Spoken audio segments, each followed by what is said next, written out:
Well, good morning, and welcome to Cybercrime Ready, Resilient and Responsive. It's a one-off webinar for stakeholders to understand the growing threat of corporate cybercrime and how to protect against it.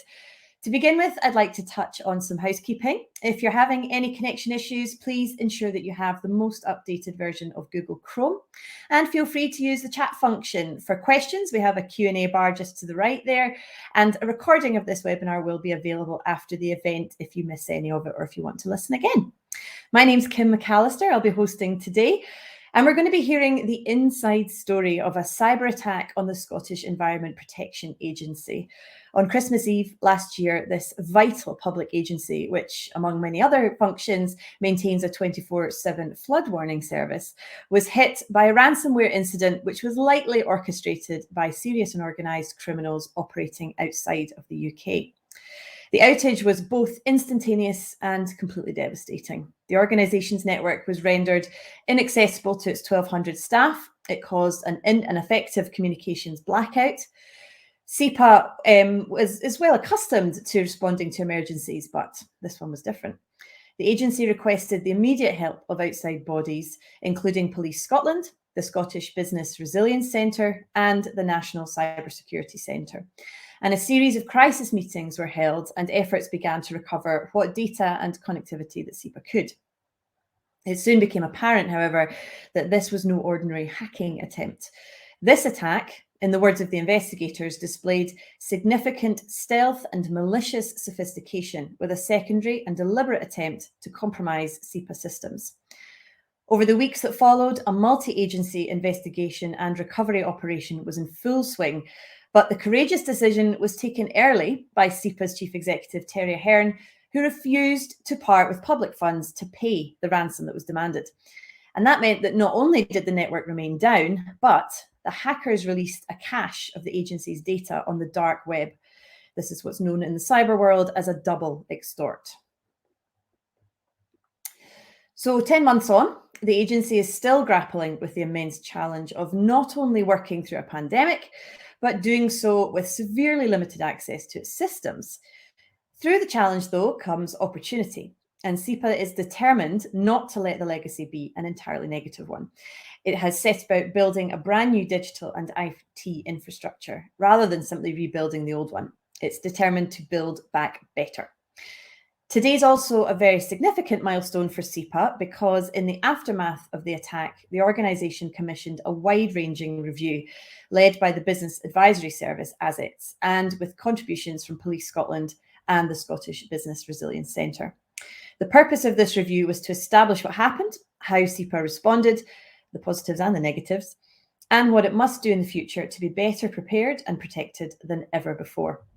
That review is now published for the first time, and SEPA hopes it will not only help it to understand the lessons learned, but it can also share them with other organisations as widely as possible so that they too can benefit from this experience.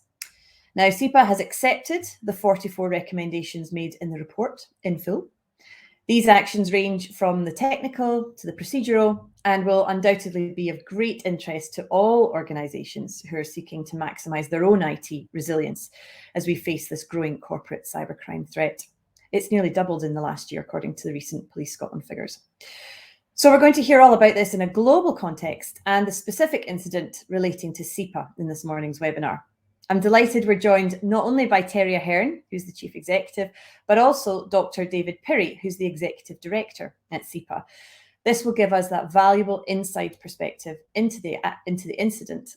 And David Fabrash, OBE, who chairs the National Cyber Resilience Advisory Board for the Scottish Government, Detective Inspector Michael McCulloch of Police Scotland, and Jude McCorry, Chief Executive of the Scottish Business Resilience Centre, and also Paul Chapman, the Head of Public Sector Cyber Resilience at the Scottish Government, will all provide the invaluable external expertise. So I'm going to hand over to Terry shortly for a short introduction to today's purpose, but he'll also speak later this morning alongside David Pirrie for a deeper exploration of SEPA's response to the cyber attack. Before I hand over to you, Terry, I just want to do a little bit of explaining of your background because it's very impressive. Terry's got over 20 years experience in the environment profession, having held senior roles in Melbourne with the Environment Protection Authority in the Australian state of Victoria, also in London with the global consulting firm WSP, and most recently in Belfast as the Chief Executive of the Northern Ireland Environment Agency before he joined SEPA. I'm sure Scotland's your favourite location of all those that we've mentioned. And in all this work, Terry's strongly focused on bringing environmental and economic aims together, supporting businesses and social innovation, and getting tougher with the worst environment performers. Terry's also a senior associate at the Cambridge Programme for Sustainability Leadership, a member of the advisory board of the Global Footprint Network, and a fellow of the UK Institute of Directors. What an introduction, Terry. The floor is yours. Thank you very much, Kim. And good morning, everybody. So I just wanted to add a little bit to Kim's opening about what SEPA was focused on in doing these reviews, which is the large subject of today's session.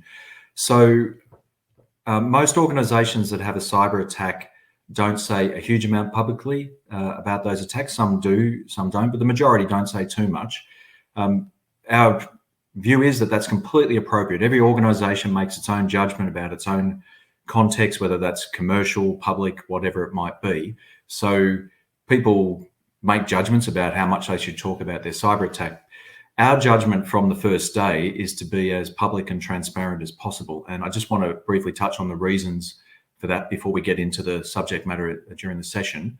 The first for us was, I've taken this view as CEO that we're a public agency, and on environmental issues, I don't knock back interviews. I've been on Panorama a few times. They're not things I particularly enjoy or look forward to, but we administer environmental laws. If there are questions about those, if there's media interest, we should front up, and we do that as well when there are difficult issues with the public. So we've got a culture of fronting up and being transparent. In both the server, dealing with the incident itself on Christmas Eve when it happened, we got in touch with media outlets and made sure we could get the message out that we had an attack so that people knew and that there was going to be significant impact from the first day. And we have kept that going, and I'll talk about that a little bit later. The one other specific thing I want to say about these reviews before we get into the session is no one asked us to commission reviews. No one required us to. I just took the view as chief executive in working with my board and my senior management team that there were two reasons to do this.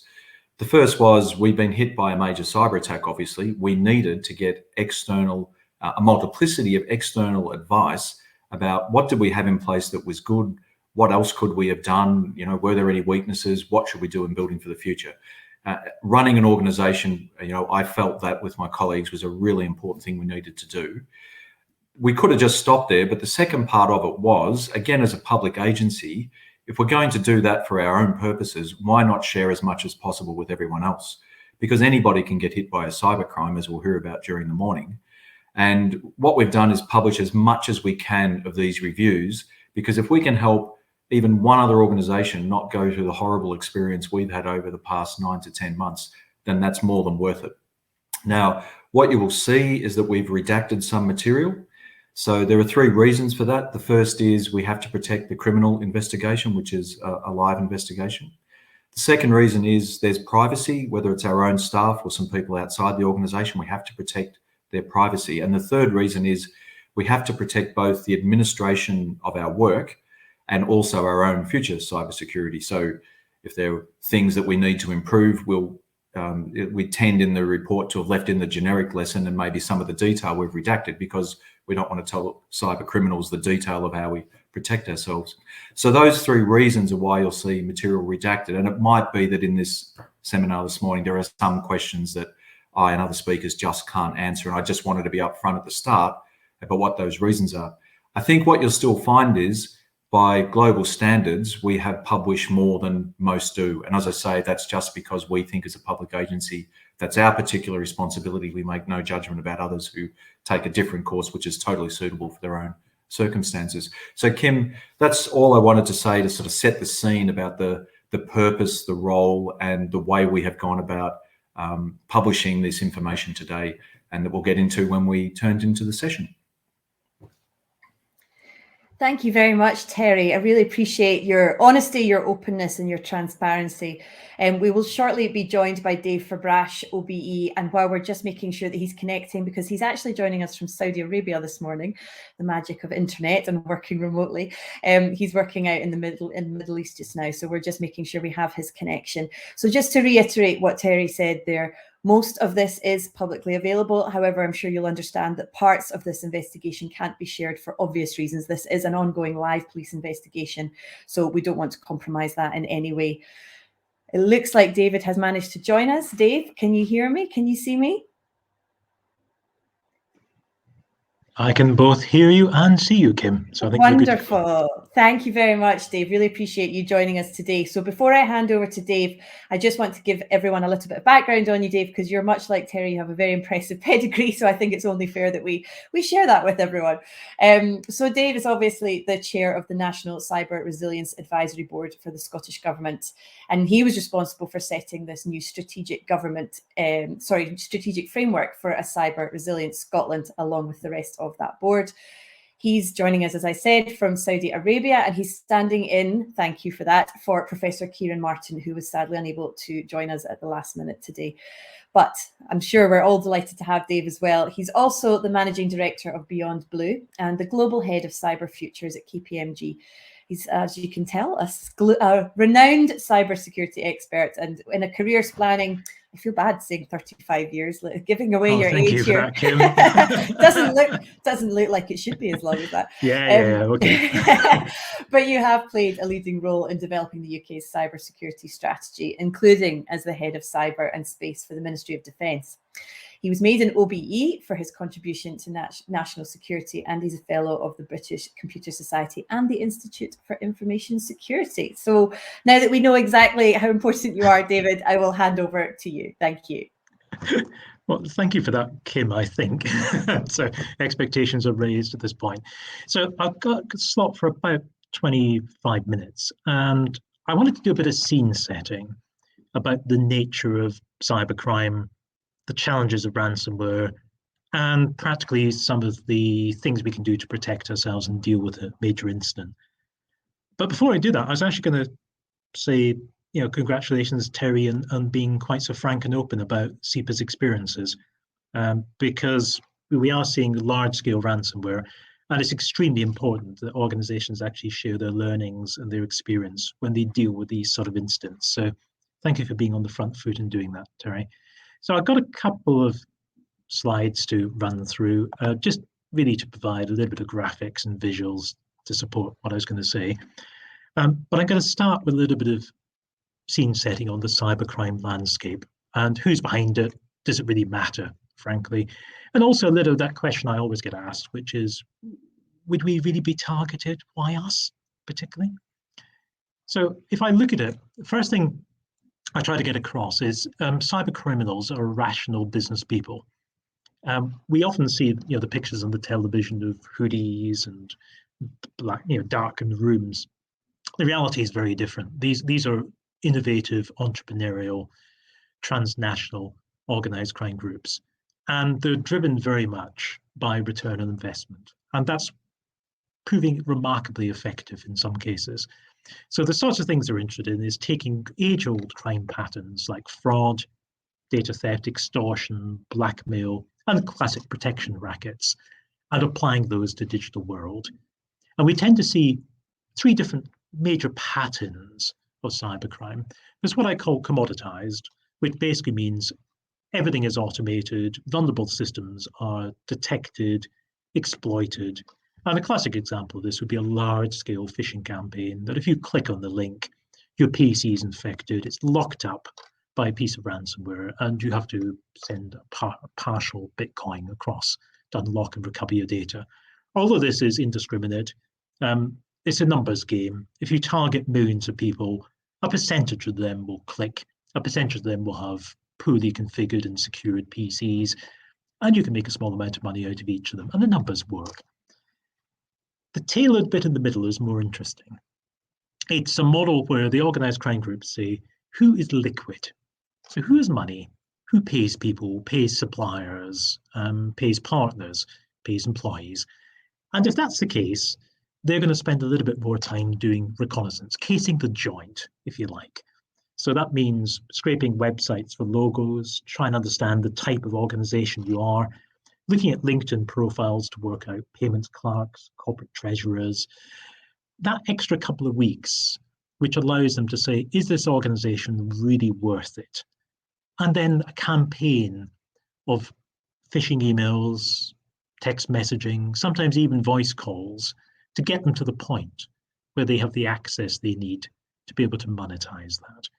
And that may be ransomware, it may be a classic CEO fraud, where they're trying to persuade a company to make a financial payment to a bank account of their choosing. And the figures are bigger. So typically they're looking for hundreds of thousands to millions of pounds from each of those individual firms. They're putting that additional effort into targeting. And at the very top end, you've got long-term campaigns. And some of the state activities are in this space. So they'll run for months or even years to achieve the outcome they're after. An example of that would be North Korea's targeting of financial institutions, where they're after payments and cash outs that are beyond the £1 million mark, maybe running even up to hundreds of millions. So a lot of what we're dealing with here is that middle segment of tailored organized crime. And the faces behind it, here's some of the FBI cyber most wanted posters. There's a real mix actually here. So top left, you've got a Russian-speaking organized crime group responsible for something called a banking Trojan, software that infects your PC, gets between you and your bank's web session, collects the credentials, puts in fraudulent transactions. At the top right, you've got the Iranian Revolutionary Guard operating as a sort of adjunct to the state, state-sponsored hacking, espionage. And then the bottom two are examples of Chinese-speaking groups believed to be linked to the Chinese state. So you've got a real mix of transnational organized crime that shades sometimes into state activity and then pure state espionage. Real mix. But there are faces behind all of these. And most of the time, what I deal with is transnational organized crime. So the sort of top left block. And ransomware's dominated that recently. So when I speak to specialist insurers, they've seen a tenfold increase, maybe a little bit larger, in ransomware payments over the last 12 months. It's a business model that works extremely well for organized crime. And the model is really quite simple, which is I want to be able to encrypt all the data across your company, including ideally any online backups I can find, and that's important. It's a recent change in tactics. Once I've done that, I can extort money from you to recover that data by giving you the decryption keys. And that can be large amounts of money. And increasingly, we're seeing a thing called double extortion, which is I'm going to look around your network for a while, typically 10 days, maybe as many as 14. And I'll see what information you have that I can remove and I can blackmail you with. Or I can sell on into the black market if it's personal data, because then some of my colleagues in other crime groups can monetize that and undertake fraud. So that whole model is based on, I'm in your network, I'm going to look around, I'm going to find the way of getting most money out of you by data theft or by direct extortion for you to recover your systems. So there's a couple of examples hit the press in quite a big way. Colonial Pipeline back in May, and that resulted in the main oil distribution pipeline in the eastern seaboard of the US being shut down. President Biden declared a state of emergency on the back of that particular cyber attack, and a ransom attack of $4.4 million was paid, 2.3 million was recovered. And the US government also were very aggressive in taking disruptive action against the organized crime group responsible for that. So that was a typical dark side, in this case, ransomware attack. And closer to home, we've obviously seen this, not just with SEPA, but with the Health Service Executive in Ireland, attacked just a week afterwards by a slightly different Russian-speaking group. And that caused major disruption to healthcare operations across Ireland. And we shared a lot of lessons from SEPA with HSE as they were responding to that particular attack. 40 hospitals across Ireland had their data and networks encrypted, and that caused major disruption to patient care because they lost access to a lot of the lateral information on things like radiology that were provided by national systems run by HSE. So very messy. But the other lesson out of that was the long time scale sometimes for recovery. So the actual attack was 14th of May. 23rd of June, they had about 3/4 of their servers decrypted and back up and running. But actually that then extended out as they were getting to servers where the backups might not have been complete. They might have been running older operating system releases. They might have had compatibility issues. All of that meant even by September, they were still about 1 in 20 of their computers that they hadn't actually restored post that attack in May. So there's a long tail to some of these ransomware attacks as you're effectively prioritizing rebuilding your systems and your business as well. And we saw that with SEPA too. So a very, very clear need to prioritize the recovery actions. And also, if I'm being frank, it tested some of our national ability to support SEPA in handling that incident. So one of the things I'm heavily involved with the National Cyber Board just now is developing our national capability to deal with a multiple large-scale ransomware incidents if they do occur. So how do we do it and what do we do about it? So we're seeing a range of tactics being employed.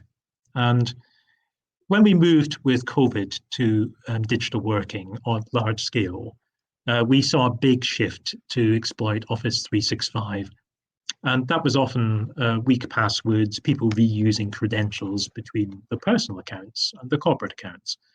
And in many occasions, those password credentials had been compromised by a breach of another system, and they were being replayed to try and break into the corporate system that individual was an employee of as well. So we saw those 365 attacks running. 365 security has improved markedly since then, and we're all waking up to the importance of stronger passwords and also multi-factor authentication as well, which is good. Phishing is still the most common attack method, but those phishing lures are getting increasingly credible, and often they're backed to social engineering as well. So it won't be one single email, it'll be a campaign of emails culminating with some time urgency or a real push to respond, to do something, to download software, to click on the link, to change a security setting even sometimes. So those phishing campaigns are very well orchestrated. I mentioned ransomware, and if we look at that, it's changed over the last 2 to 3 years. It used to be quite crude. It used to be, I've infected a single system, send me a Bitcoin, actually it's a fraction of a Bitcoin now, and I'll decrypt the data for you. Then it was, I've landed, I'm inside your network. How can I infect multiple systems, multiple servers, all your endpoints in the company? Okay, that's better. And then the last change, and the most awkward one, was I also want to find where your backups are.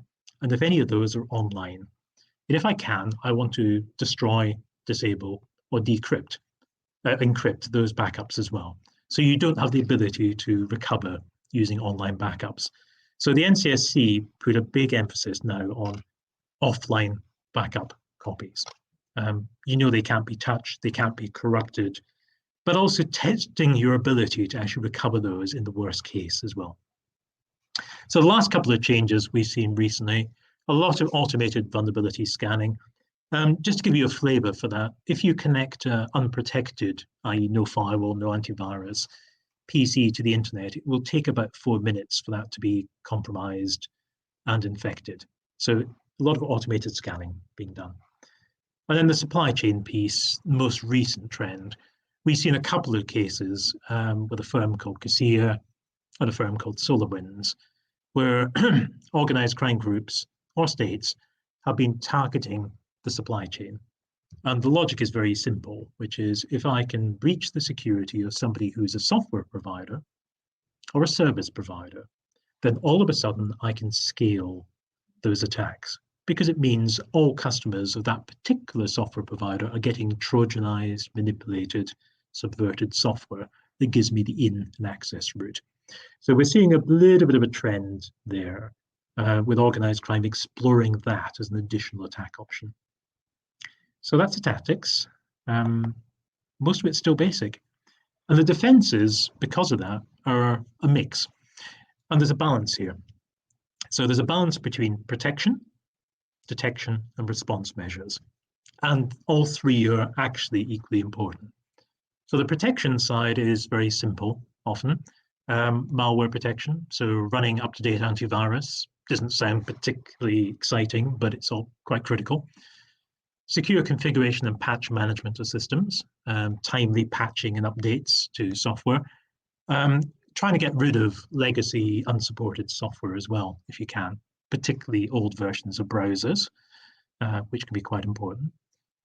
Firewalls and segregation, so making sure that you actually do have good perimeter defenses, or sometimes that your most sensitive systems are also internally firewalled and segregated too. So if somebody does breach your outer layer of security, then there are some internal measures as well, protecting your most sensitive and key systems, which also, of course, should be backed up with offline backups. And then the access control and password security piece, there's some basics in there, particularly around how you handle local admin accounts and protect those, but also the basics of getting reasonably strong passwords across your enterprise, and that matters.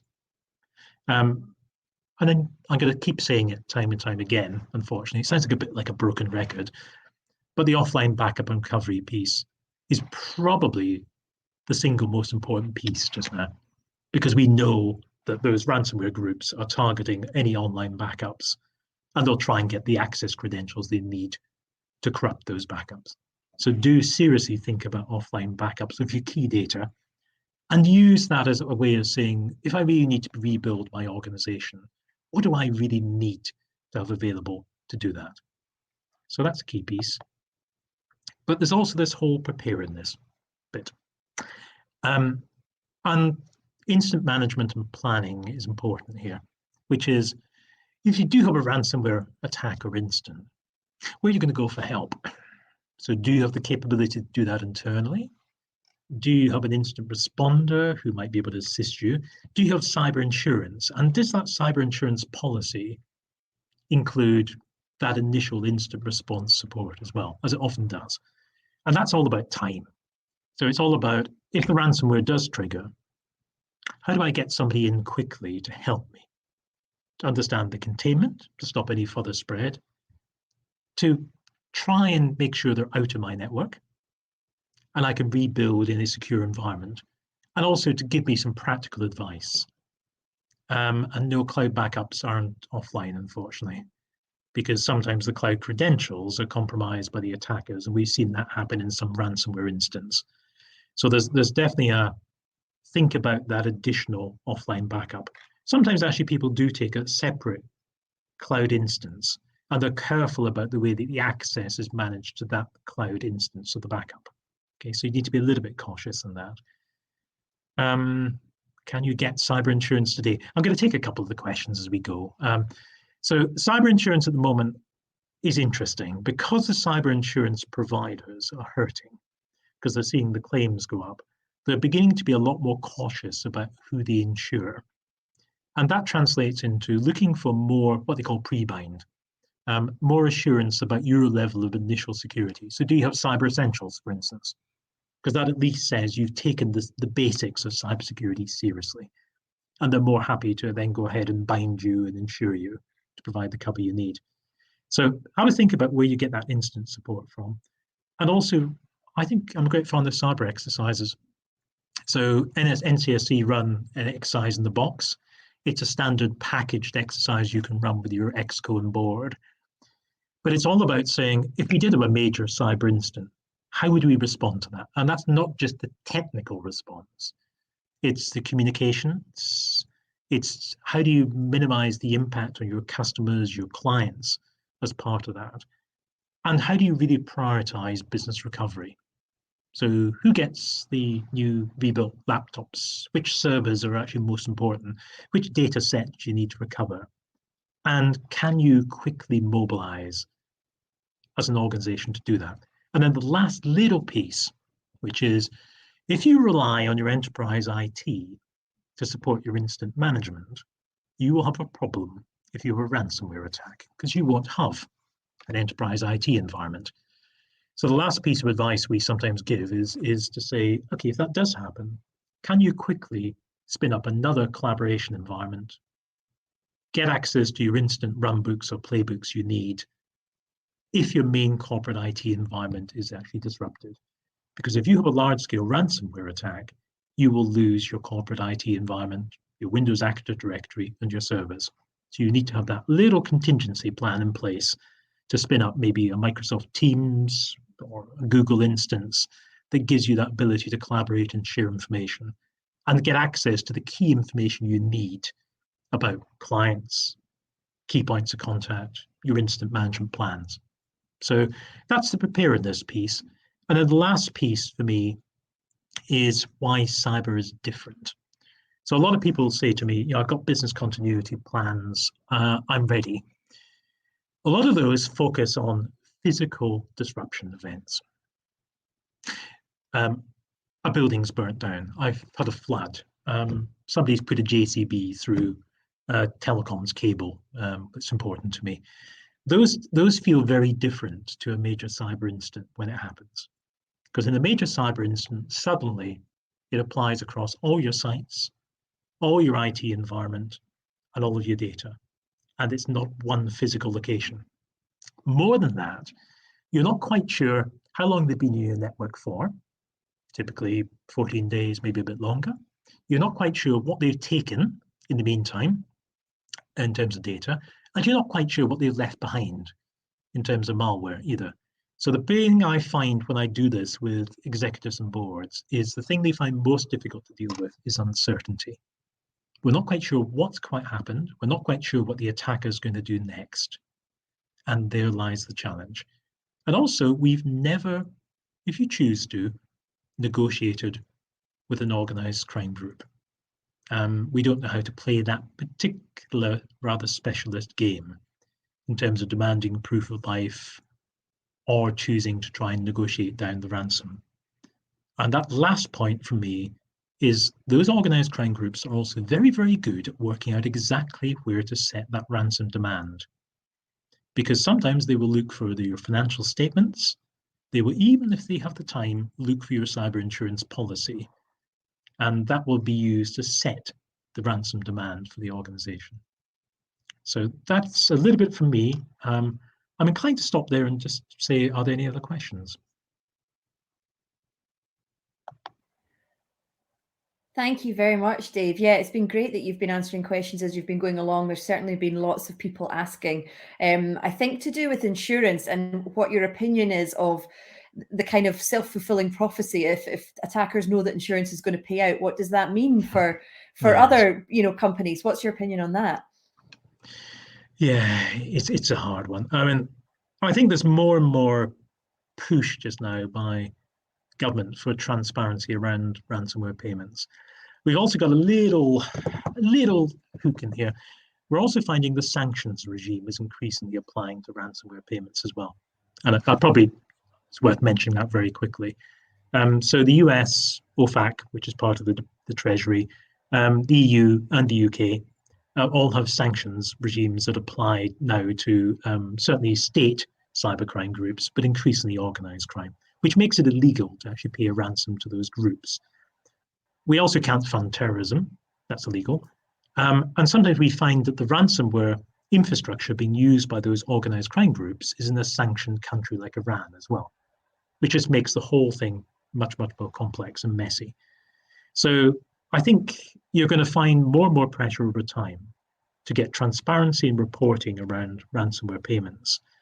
And I think we will end up with a debate sometimes about whether the insurers are actually going to start being more cautious about whether they actually pay those demands as well under the insurance policies. It's not happening yet, but the level of claims is getting to be intolerable. There's lots of questions coming in, so we've got about 5 minutes. I'll get through as many as I can. Daniel's asking, how much risk is there to the perpetrators of these crimes given the complexity and international nature of it? Not much. would be the easy answer. I mean, okay, so Russia has a policy of not extraditing to other nations. So sometimes we have come across successful prosecutions of Russian organized crime groups, but it tends to be when they're traveling abroad and they're a little bit careless with their own security. So we have seen examples of that then occurring with extraditions to the US and then subsequent prosecutions. The reality is they're quite rare currently. So what we're seeing more and more emphasis on, I think, is countries beginning to look at how they disrupt the infrastructure being used by those crime groups. So taking down their servers, making it more difficult for them to actually operate as well. So basically trying to impose cost on them. So at the moment, it's relatively risk-free, unfortunately. Yeah, lots of questions about passwords. Using these sort of password tools, are they good? Are they worth using? Yeah, yes is the simple answer. So I mean, I think a good password manager, and I can't give vendor recommendations, apologies. A good password manager is a good way to go because it gives you both the ability to increase password complexity, but also diversity of passwords across different systems. And I always make a point of trying to say, please choose a more complex password for your main email account, particularly since that's used by so many institutions like banks as a verification mechanism as well. So there's a few cautions in there, but yes, a good password manager. And actually, the iPhone is not a bad example of that. Good. Glad to hear that. That's what I have. And there's lots of people praising your presentation, saying thank you. It's been very informative. Do you have a sense of what the balance is? This is Nick Croft asking, in terms of public sector or private sector attacks by organised crime groups? Oh, yes, it's an interesting one. And it's possibly changing a little, actually. So private sector is still more common. But there's a button there. We did see an increase in ransomware attacks against the health sector during the whole sort of COVID pandemic, because the judgments being made, I think, by some of the criminal groups were it's easier to extort money, and in some cases, the baseline level of security may be lower than some of the the hard corporate targets they really want to get into. Mm-hmm. So typically, what I'm tending to see is they tend to do almost mid-tier private sector clients, because you're after clients who have a decent amount of money, usually. So £1 million extortion demand is not unreasonable, but they may not have the level of sophistication you're going to get if you targeted, I'll give you an example, defense sector or a major bank. Mm-hmm. So you're in that model. Sometimes that will move down a little bit into the SME community too. And we are seeing a lot of targeting just now of universities and academic institutions currently. Oh dear. Okay. And we've just got a couple of minutes left. So I think this is a good one from Sean Melody. What advice would you have for smaller organizations in terms of incident preparedness and cybersecurity capability? Yeah, I think, well, I mean, the smaller ones, I think the cyber insurance option is still a good one, actually. Actually, in some cases, SBRC is a good link in there as well, actually. So because the basic cyber insurance policies will bundle in specialist incident response support as part of that, usually for an initial period of time, like 48 hours or 72 hours, depending on the policy. But that's often enough to at least get you that initial, I've never dealt with this before.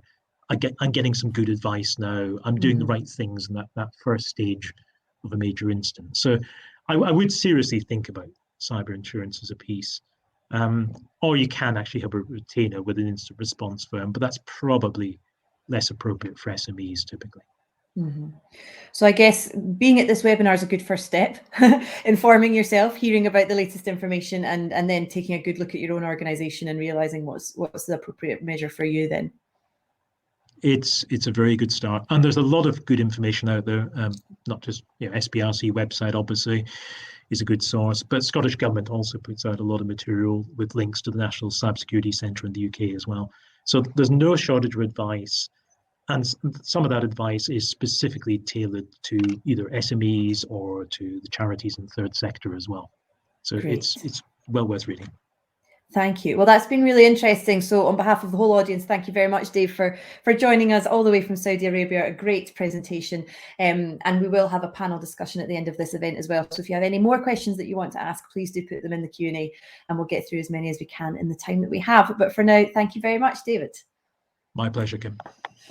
So now we are going to hear that deeper exploration of the cyber attack from SEPA's perspective. And Terry Ahern will be joined in this presentation by Dr. David Pirrie. David has over 25 years of experience with the Scottish Environment Protection Agency as Executive Director. He coordinates the teams that enable SEPA's environmental protection, including IS. He is a chartered chemist and a member of the Royal Society of Chemistry. So Terry and David, over to you. Great, thank you, Kim. And it's wonderful to hear that, both wonderful and a bit terrifying to hear that presentation from Dave just then, but hugely valuable. And in working with Future Scott, who is the host of today's session, we deliberately structured the day so that what you get is some of the both high-level management advice from an expert like Dave, plus some of that technical advice he gave. And we've got more of that coming from the police and SPRC. What David and I will focus on in this session is a lot of the leadership lessons we had in running the organisation, both through the incident and in the recovery. So you get the mix of lessons that have come out of the reviews. The first thing for me to say, I guess, as head of SEPA, getting these multiple reviews, is that we had different types of reviewers looking at different types of things and no fundamental weaknesses were found. So that's reassuring about the things that we had in place. Some things we had in place were best practice. We were certified to certain standards. But of course, what the reviewers found were a series of improvements we could make. And like any organisation, it would be amazing if there weren't things that we could do that are additional.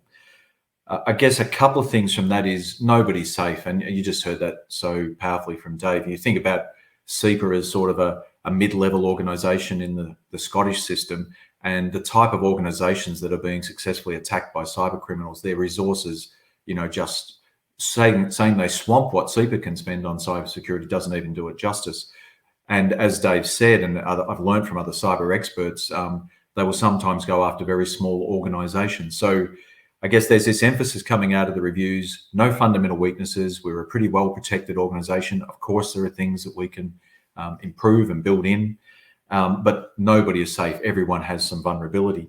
I think the other thing to keep in mind that came from the reviews, but also Dave emphasised, is we all deal with different types of risks in organisations, and cybercrime is one particular type.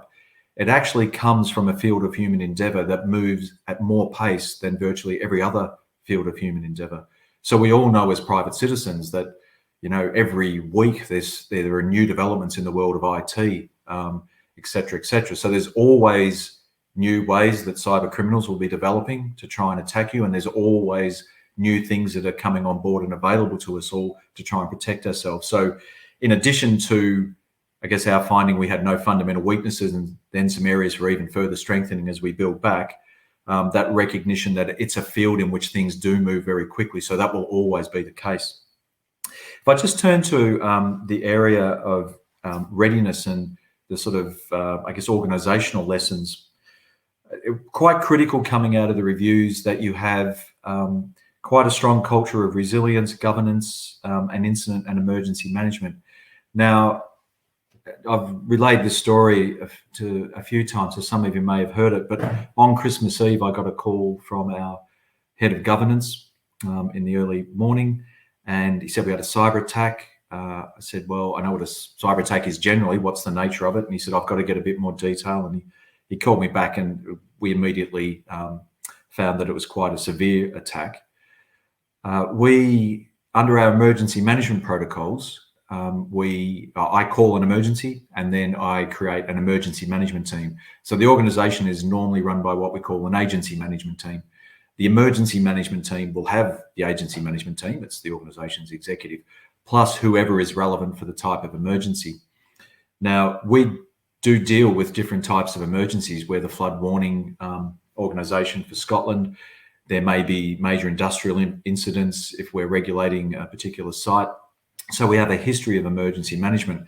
Dave made one point about, yes, it's just another type of emergency management, and it's just another thing on your risk register, but cyber is also different. And in that first morning, in that first call, when I talked to my head of governance and we worked out quickly who were the right people to be on the emergency management team, and we would have a first meeting at 9:30. We had 3 meetings during the day. The particular nature of a cyber attack came to me when I said, when we're kind of a little bit proud, we've organized that quickly. We know how to do this emergency stuff. And then I said, Kieran, how do we have a meeting? Because we couldn't have a meeting through MS Teams or anything like this. I said, do you know how to set up? We use Intercall as our thing. He said, well, the instructions are on the system. Now, he quickly worked out how to do it, but it was a very early indication of the point Dave made, that yes, organizations will be used to dealing with emergencies and incidents, but this is a particular type that, because we are so used to using IT in nearly everything we do, it does require you to very quickly adapt and adjust. One of the strengths for SEPA was we are just very, very used to emergency management. So the fact that we're able to slip into that, have those 3 meetings on that first day, and then progressively do things over the next few months, I think was built on that culture of incident and emergency management. We also have, and it's again something else Dave talked about, training. Each year we run a mock emergency day for the executive team and other key people. We had actually run a cyber attack incident a couple of years before.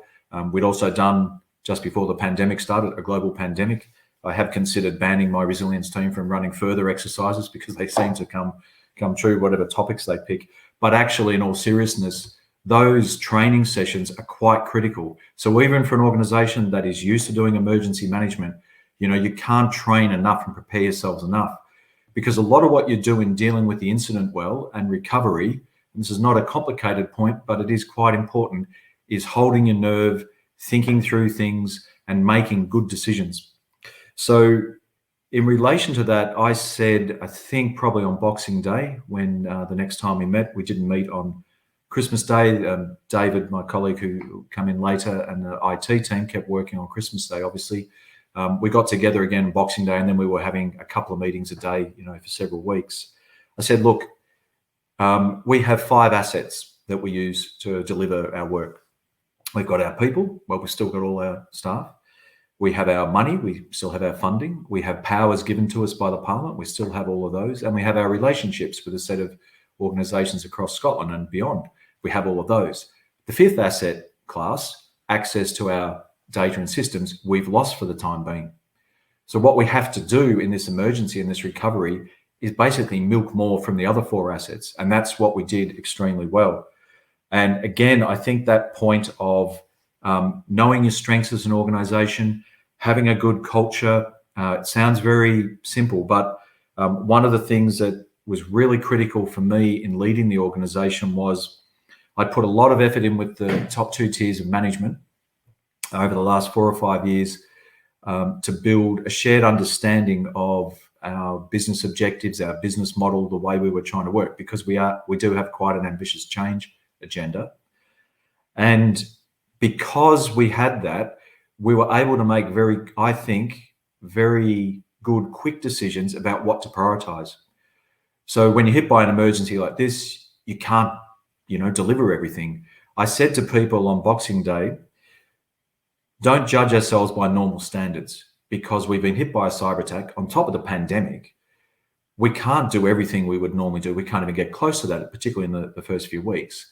Make decisions based on what will a reasonable person judge us on in a few months' time.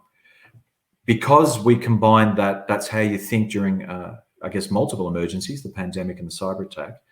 Plus, we had a very strong shared understanding of what our business was, what we wanted to prioritize in a general sense. When we hit these 2 multiple crises together, I think we're able to make good, quick decisions about what to prioritize and what not to do. As an example, one of the first things I said on Christmas Eve, probably our most important responsibility in terms of life and death, is getting flood warnings out. I said, I hope it's not going to be any risk of flooding today. Of course, there was a bit. The team amazingly got the warnings out as they needed to, and we never failed in the first couple of months. We got a series of warnings and alerts out. The public didn't notice any difference.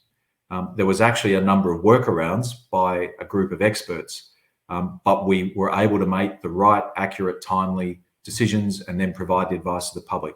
And it was that came from that history of emergency management, clear focus in a leadership team and across the organisation of what our priorities were in general, so that in an emergency setting we could really focus on what we needed to prioritise and do.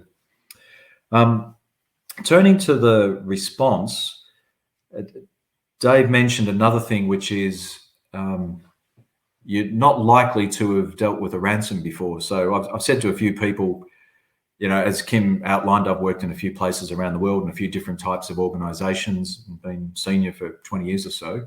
So I think, well, I've seen, you know, budget crises and I've seen HR problems and seen other types of emergencies. My experience of ransoms was, you know, watching old B-grade films where someone gets a note in the mail with letters cut out of the newspaper, meet me at the fountain in the garden at midnight, come alone, don't tell the police.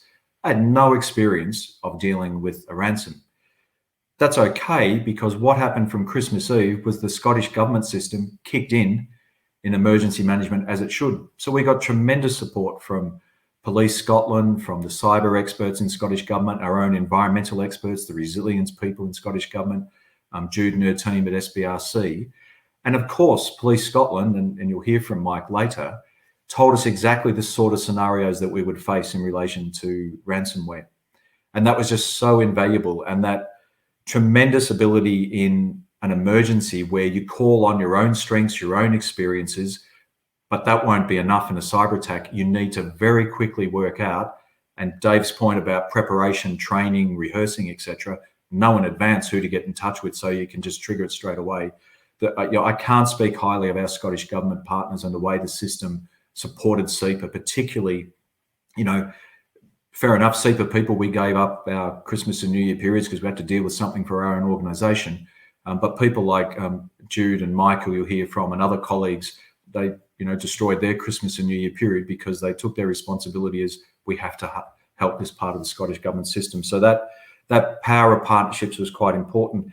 And it went through to, similarly, I think you then start saying, well, we better get in touch with our major customers. And we have good relationships with trade bodies. So we do two things. We regulate people and we provide flooding advice. There are two major categories of work. Mainly who we regulate is business. Most businesses we regulate are in a trade body. We have 20-year relationships with trade associations. So we got in touch with people so they could give communication to people. So that, again, just that set of things, communication was critical, being open, transparent from the start that yes, we've been hit, and yes, we've been hit badly, and yes, it's going to take us time, and then telling people so they can adjust and do what they need to do. We also have continued that through. So nearly 10 months later, we put out a weekly service update, and we've structured that service update very simply. We go through the different services that people get from SEPA, and we say, what can we currently do? And then we say, given that, what do we recommend you should do? So that we tried to structure it in a way that if people needed a license approval from us, if people needed to report pollution, if people were wanting us to comment on a planning application, very simple, sharp, here's what we can currently do, and here's what we recommend you should do. Now, I can't speak highly enough of our workforce who, without access to their data and systems, have used their expertise and their relationships, the other assets I talked about. We've made over 5,000 authorization decisions in the first part of the year. We've attended serious pollution events. We've got all the flood warnings and alerts out, as I said. There's a whole series of things we've done. And again, it's knowing your organization's strengths and saying, okay, we've lost access to a major asset class we use, but we haven't lost access to, in our case, 1,200 experts and all their experience and all their relationships. And the way the workforce has stood up under terrible circumstances, because they were already, like everyone, already dealing with the pandemic and what that meant to them both in their personal lives and at work, but have found ways to deliver what we need to deliver for Scotland's environment. Then just turning to a few final points. Again, these are probably pretty obvious, but they're so important. A very good relationship with our governance board. We have a traditional governance board. So we held an emergency meeting of the governance board in the first few days. The governance board agreed to delegate to the board chair, the deputy chair, and the chair of the audit committee the ability to make decisions. So, for example, when we did make the decision a couple of weeks in not to pay the ransom, I had to liaise with Scottish Government colleagues. I had to make sure the board was comfortable with that. And sometimes you have to make these decisions. I'm not going to go into the detail. Very quickly, you do the thinking, but there can be points where it's important to make a decision on something like whether you pay a ransom or not. Obviously, as others have said, that's a hugely important decision. And having those relationships and setting up the decision-making processes so that everyone with a key interest in the decision could be involved, could be informed, and help me and my board make that decision was quite critical. The other couple of things I'd want to comment on just before closing and handing over to some comments from David is just about the future. So we didn't want a cyber attack, obviously. Who would? It's an absolutely horrific experience. But it is also an opportunity, and that's not just a cliche. So we had to decide in the first few weeks, do we build back our old IT systems or do we build completely fresh? Now, again, this relates to one of the other strengths. Because we had a big change agenda for the organisation that was well understood by leadership and developed over a few years, it made it easy to say, well, we had wanted to build a new IT infrastructure over the next 3, 4, 5 years anyway. And it was very much based on the type of digital organisation we wanted to be to support the different type of service delivery organisation we wanted to be. We were able to make that decision in the first 3 weeks about a completely new build. And David, my colleague, and his team, I don't know how, in the midst of dealing with the emergency management and all the immediate recovery work, were able to carve out time to do such high quality thinking. And I ran a couple of sessions with the executive team. We did them on a Friday afternoon because, of course, we were all in this emergency management mindset. So I said, let's get to the end of the week because we've got to put ourselves in a long-term planning mindset because David and his team are going to present the long-term options. We made the decision to build for the future. I'm thrilled we've done that. What I've committed to is that reforms we were going to do, not just in an IT sense, all the key elements of what we call being a phase 2 EPA, we think the world needs with climate change, nature, the collapse of biodiversity in nature, different types of EPAs in this next phase. Our sector, we think, should make a leap into a different type of way of working. We will fast track and do that by the end of the next financial year, which is less than 18 months away now. We'll get all the key elements in place. And what we've already been able to do is roll out 3 digital services. So 3 mass use services have already under our new system been rolled out. An example, septic tanks. You have to register a septic tank, certain reasons. That used to take exchange of paperwork, could take weeks. It's now something that can be done in minutes with no paperwork. And that, we've done that a few months after having this major cyber attack and a few months after starting to build a completely new IT infrastructure. And we're doing it in a way that means we can just use what we've developed to apply to more and more services. We don't have to do something bespoke each time. I think that's another thing for us, and this is the final point I make before handing over to David. One thing we could do, suffering a major cyber attack, is, well, let's be less IT-based and less digital-based. Now, Dave has talked about, and the reviewers talk about, the things you need to do to make you as safe as possible, which is what we're going to be doing, implementing the 44 lessons and recommendations. But you could also back away from becoming digital. We had already won awards in the public sector for our digital work before the cyber attack. We are determined that we will be one of the best digital service providers in the Scottish public sector, and work with others and help others. And so I think that's another important leadership lesson. Yes, we've been hit by a cyber attack. Yes, it's the most horrible work experience I've ever had, as it has been for all our workforce and lots of the partners who work with us.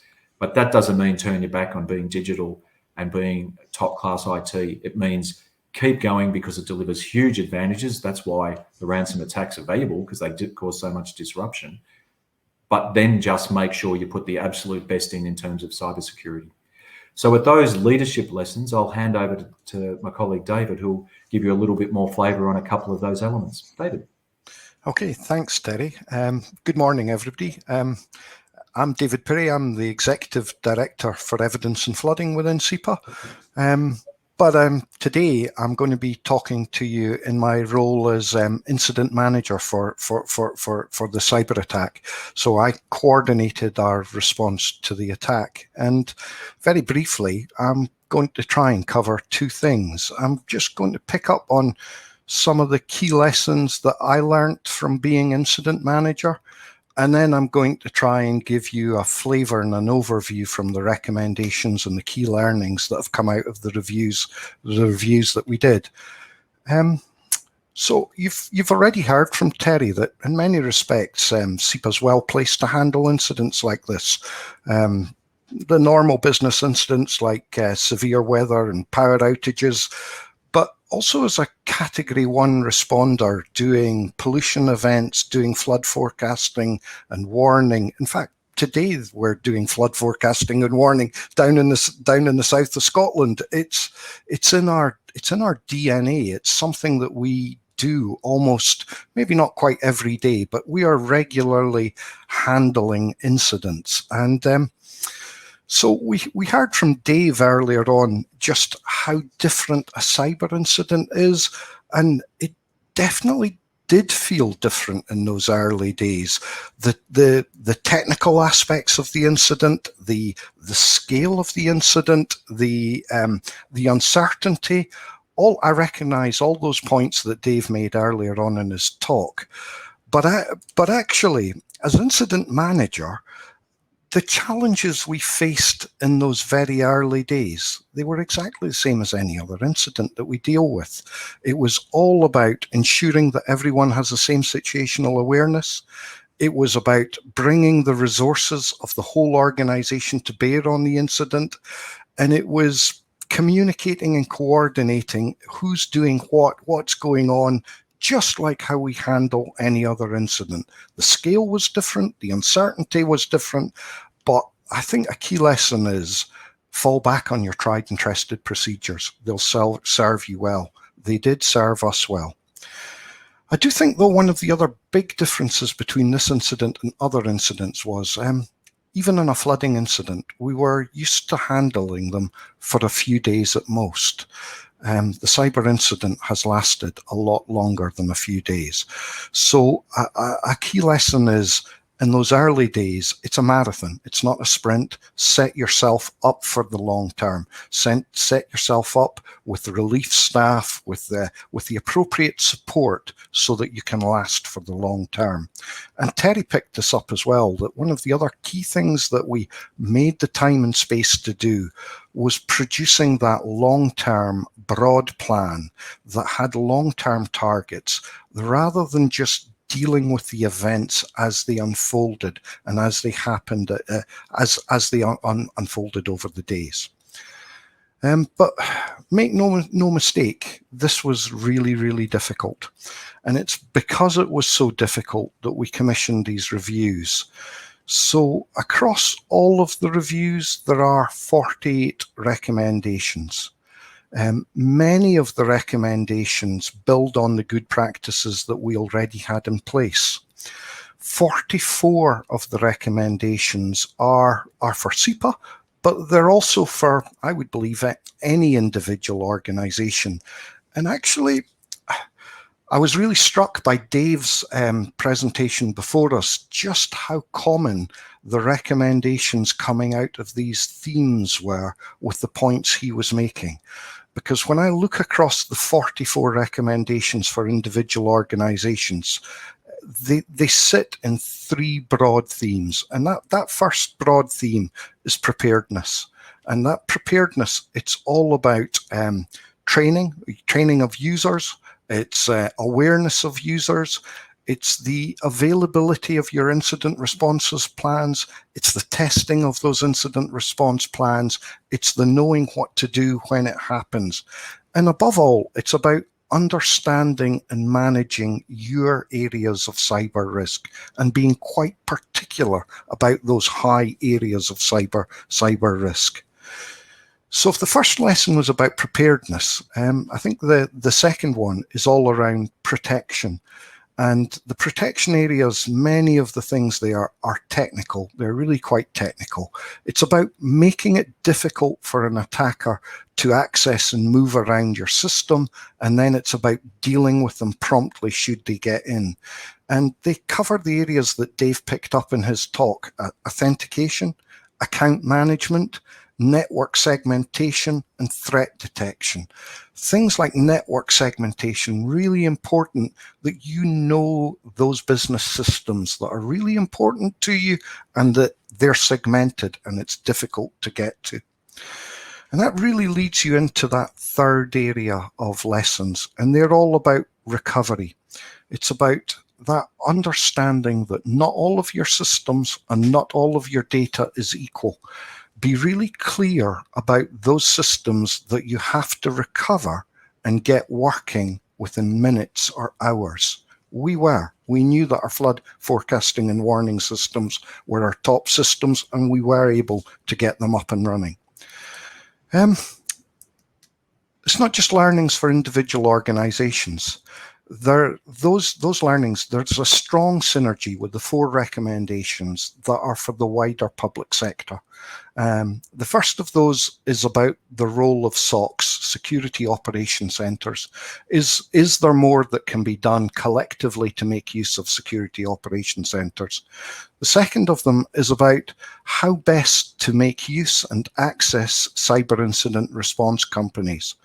The third one is about those testing of those plans, but rather than testing those plans, those incident response plans on an individual basis, it's about looking at those collectively and about testing them collectively.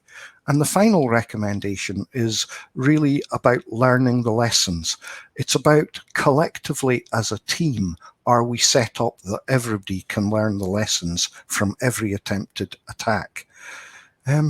If I step back and think, I think the threats become so acute, but it's not if, but when another organization gets hit. This was the most difficult period that I've come through in my career so far, but as incident manager, the support I received from SEPA colleagues, the support we received from partners, from contractors, it's been absolutely amazing. And I'm so grateful for all of that help and support. But I'm equally very confident that it's made SEPA stronger and that we're going to come out of this a much better organization. And with those final thoughts, I'll hand back to Terry for some final remarks. Thanks very much, David. And again, I just take the chance to praise you for the work you did as incident manager, because we're all under a lot of pressure, but ultimately there's someone that the buck stops with. And I guess that was a combination of me and you, but your steadiness and dedication to work with the team throughout the incident was outstanding. And Kim, I don't really want to say anything else. I think what David and I have tried to do, as I said at the start, is give those management leadership lessons. David touched on some of the more technical recommendations at the end. And I'm really keen to now hear from the other speakers and then get into the Q&A session where we can cover off what people are interested in. So I'll hand back to you. Thank you, Terry, and thank you, David. A really, really interesting insight, and I really hope that you have a much better Christmas and New Year this year. Don't know that it could be much worse, but yeah, a fantastic insight. So thank you for sharing that. I'm delighted now to be joined by Detective Inspector Michael McCulloch of Cybercrime Investigations at Police Scotland, and also Jude McCorry, the Chief Executive of Scottish Business Resilience Centre. So Michael started his career in policing in 2003, and he's held many roles spanning serious and major crime investigation. As of 2020, he moved to lead the Cybercrime Investigation Unit as Detective Inspector, where he's now the Senior Investigating Officer responsible for the proactive and reactive investigation of serious organised cybercrime in Scotland. Jude McCorry, who's obviously been mentioned a few times already today, she has over 20 years experience in the technology sector, and she started her career with Dell Computers in Ireland. She joined SBRC in April 2020 from the Data Lab, where she was the Director of Business Development, working with industry and academia to maximise the value of data for Scotland. She's one of the founders of the UNICEF Data Hub for Children, and she always ensures there's a social aspect to everything she does in order to benefit the people of Scotland or further afield. Jude's a board member of Parkinson's Scotland and the policy board at SCDI. So I'd like to invite Michael and Jude to join me just now, if you can turn on your cameras and your microphones. Thank you very much. Welcome to the webinar, and I'll pass over to you. Okay, thank you very much. The social aspect that I want is not to do with beer drinking or Guinness or anything like that. It is around corporate social responsibility and making sure we're helping people. So just to point that one out. Coming on at this stage of the webinar is probably going to be a bit repetitive for everybody and especially what I have to say around this. But what I want to talk about is basically what we're doing as a nation at the moment, and also where we need to be going forward. And what I'm going to start with is basically what we're doing as a Scotland PLC. And this is going to probably sound a bit like an Oscar speech because it's the only way that I can probably say this. Because of the organisations that are involved in cybersecurity in Scotland at the moment, we've got a fantastic can-do attitude of the cyber community in Scotland, supporting each other, networking, collaborating. And the one thing that really hit me when I took on this job is there's no secret squirrel, there's no preciousness. We get the job done for the greater and good of the people in Scotland. A few organisations that, and I think what people are getting from the chat is this shared, where do we go to? Who do we speak to if we need advice, if we need support and stuff? So I am going to call out some of the organisations that probably have been called out earlier on as well. So the first one I want to mention is Scottish Government, because sometimes public sector doesn't get the support or the recognition that it should.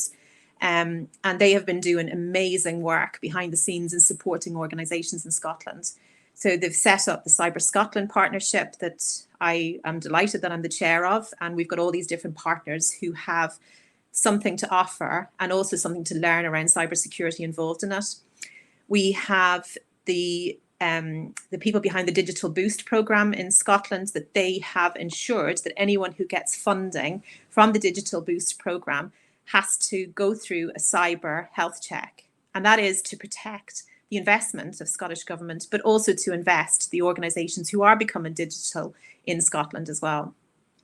I also want to mention some people who don't get a mention in Scottish Government that I've been working with for the last year and a half. And these are the people that lose sleep over cyber, and they lose sleep about what's going to happen in our nation. And people, so I want to mention Claire Elizebi, Keith McDevitt, and Paul Chapman, who you'll hear from later on, and also all the team in the Cyber Resilience Unit, who Terry mentioned earlier as well. They have not just been supporting the likes of SEPA, but all different organisations across Scotland, particularly in public sector.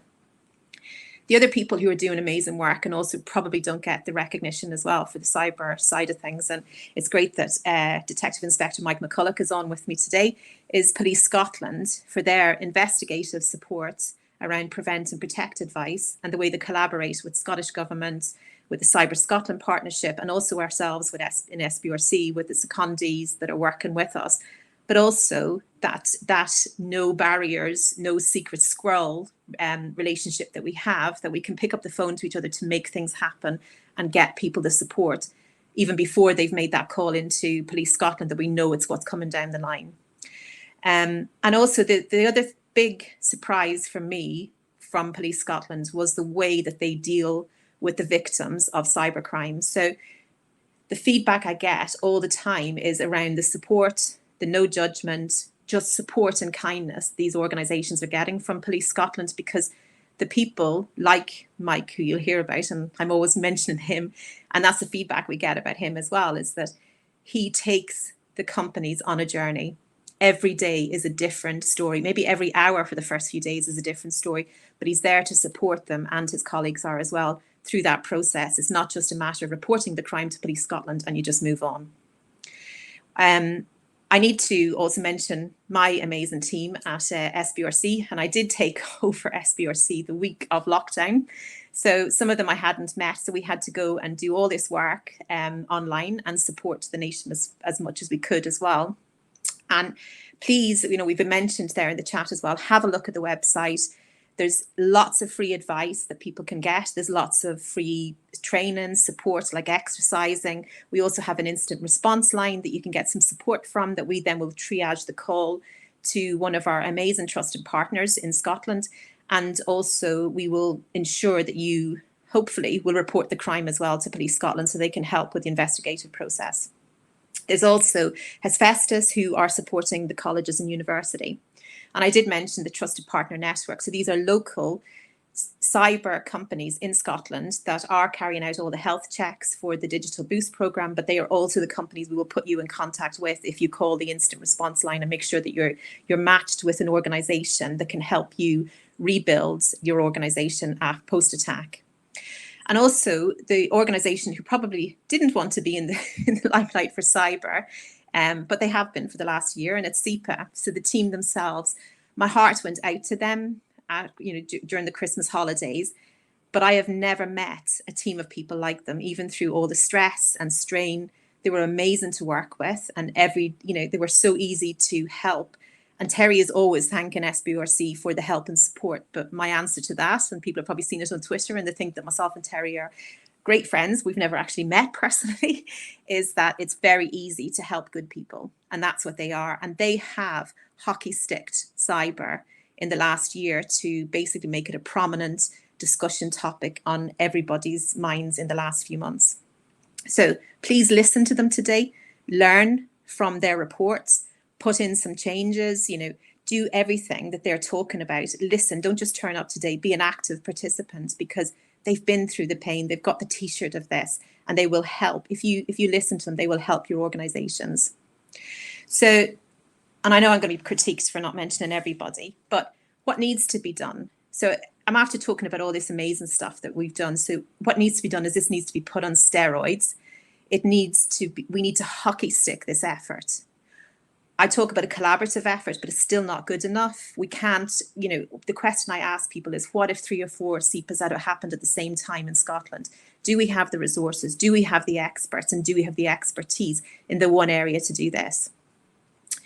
So what we need to do is look at how do we build something, and it has to be a physical presence that covers education, cyber exercising, the tech side, also the policy side and the softer side of it, threat intel, incident response, assistance with recovery, and also the thing that I spoke about, the support that people get from Police Scotland that is often forgotten about, is that holistic and the pastoral support for victims. This isn't a technical crime. This is a crime against people as well, and more so for people that, the stress and the strains the SEPA have gone through and other organisations as well. People forget about that, and they're very quick to critique organisations who have been hit. They are victims of cybercrime, and we need to look after the CEOs and the teams and the technical teams as well out there to make sure that they are going to recover from this. So what we need is a long-term funded support option for Scotland, for businesses and for public sector. And the reason I say long-term funded support is that we need to attract, hire and keep that expertise in Scotland and give them job security. We can't fund cyber on an ad hoc basis for this nation. So I'm really delighted, and I welcome Mr. Swinney's commitment to looking at proposals as a matter of urgency for the establishment of a recognised, authoritative and collaborative function to combat cybercrime. And this was mentioned in the COVID recovery strategy. But what we also need to do is make sure that we're not going to just rely on Scottish government to protect our nation. Organisations need to wake up, a serious wake-up call on what they should be doing as well for themselves. We need to lead from the top down. Some of this stuff I'm going to mention now is stuff that David Verbash has mentioned earlier on, but we need to keep pushing this message out. We cannot leave it for others to protect our organisations and our nation. Lead from the top down. All you board members, CEO, non-execs, you educate yourself around the cyber risks. Make sure the cyber is on the top of your risk register for every board meeting. Lead from the very, very top. Make sure all of your people are educated, not just your technical people, the people who answer your phones, the people who speak to, your suppliers. Everybody needs to be educated around cybersecurity.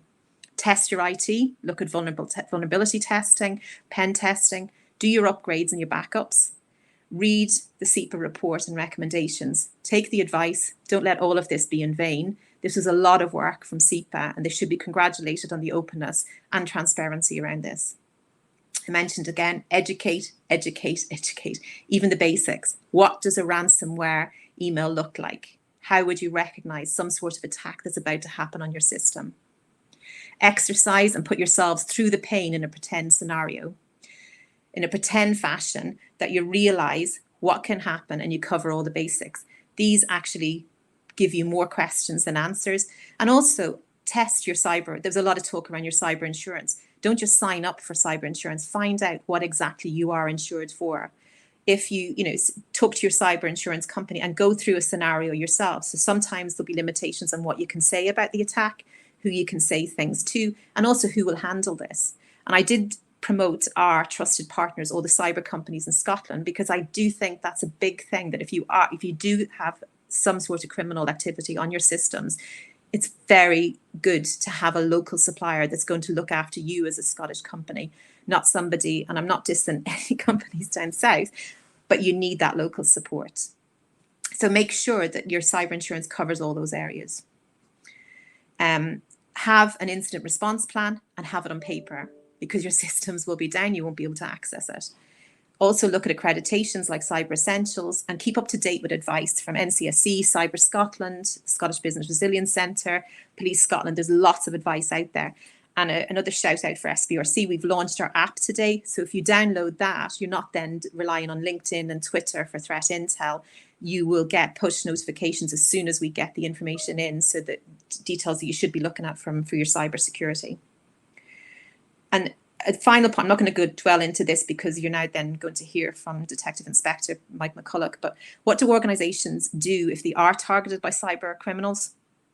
Have, again, the soft copy of your incident response plan. Report the incident to Police Scotland 101.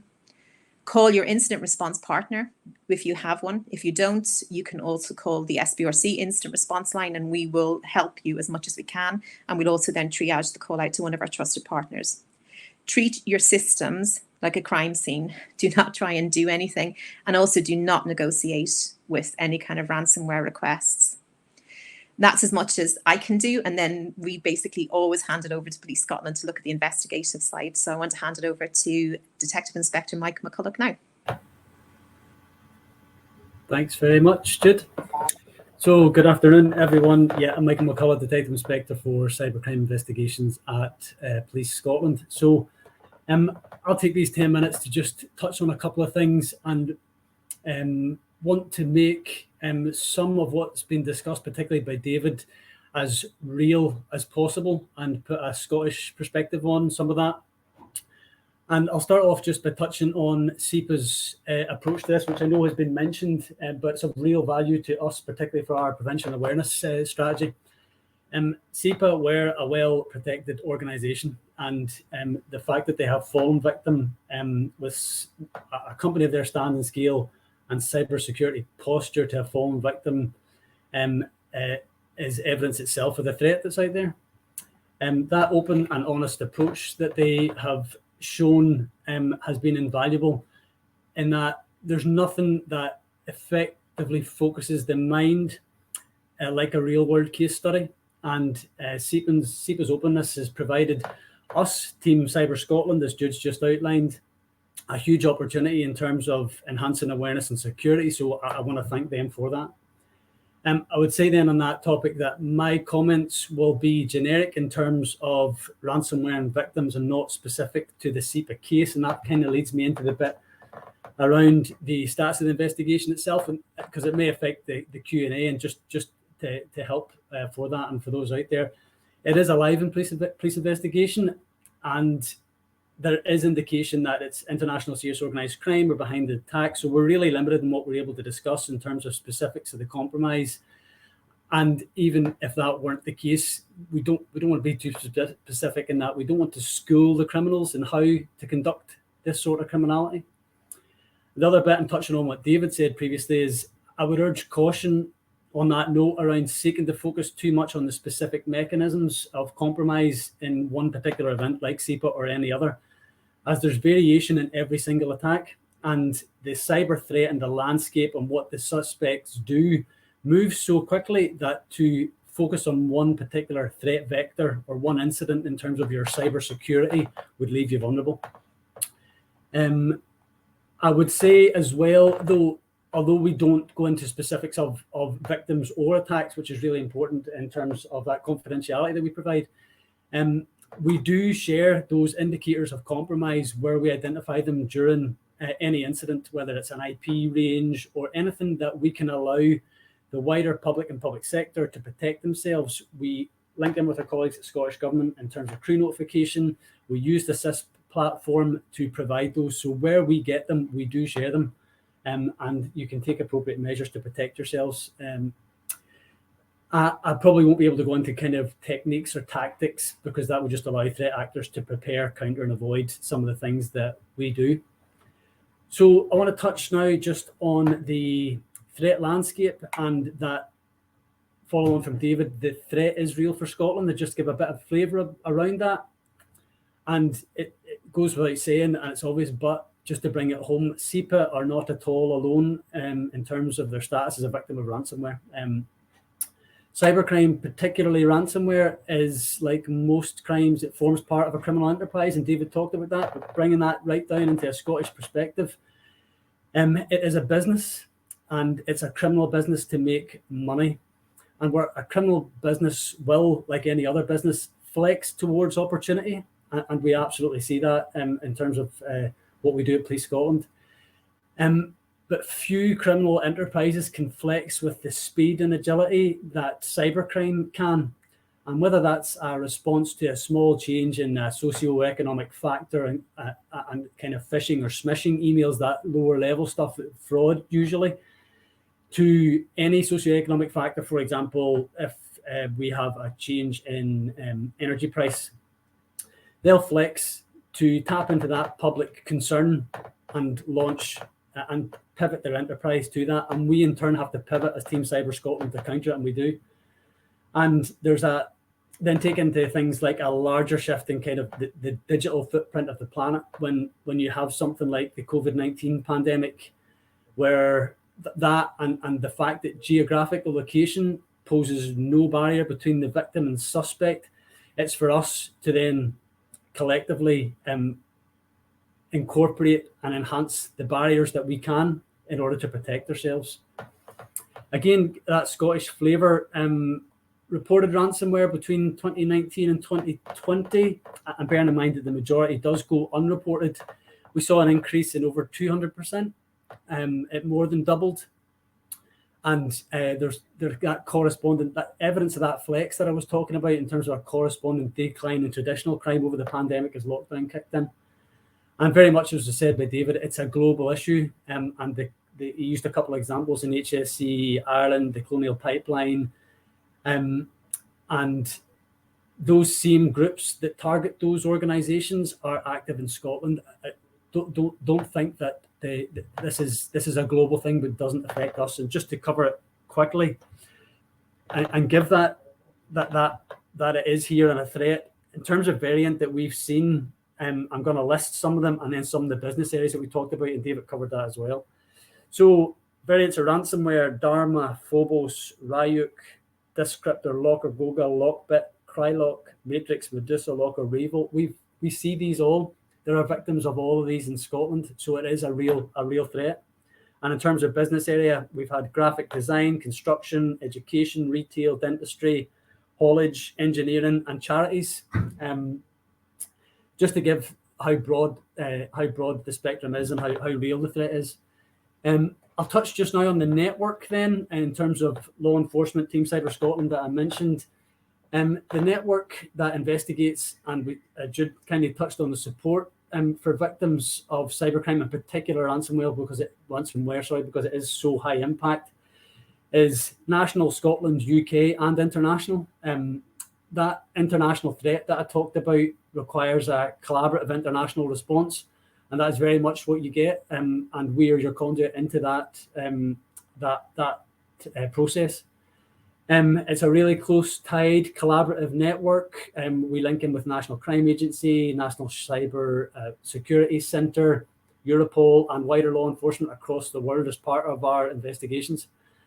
And it's that collective capability and understanding that we can bring. So if we don't know and we can't support you and we don't have knowledge of a particular variant, although we often do, we tap into that network to bring that knowledge to inform you and allow you to make as informed a decision as possible in terms of what you're facing.